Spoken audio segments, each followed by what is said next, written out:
Hello everyone, welcome to UNESCO Heritage Sunhasan Palace. I'm Kate, your tour guide. Let me suggest a cool idea to walk along the porches. It is following the 5 color flags. After the tour, let me send the video how to make the traditional bracelet with 5 colors. Let's start with following the yellow flags. Now we are standing in front of the Sunhasan Palace. Sunhasan Palace played the critical role for the construction of Sunhasan Fortress.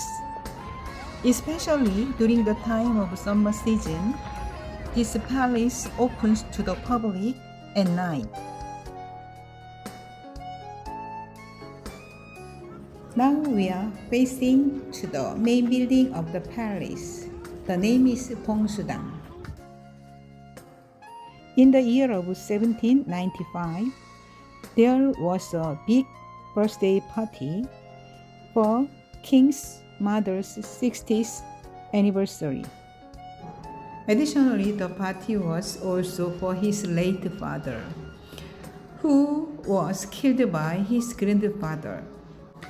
It was recorded as the saddest history in the Joseon dynasty. Jeongjo was the 22nd king of Joseon dynasty.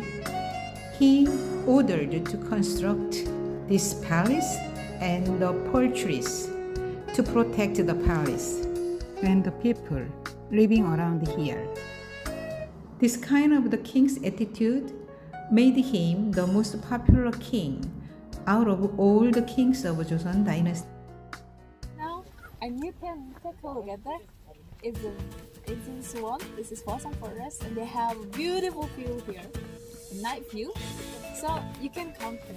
It's very nice to see like beautiful scenes and take a picture and feel the nature and get enjoy.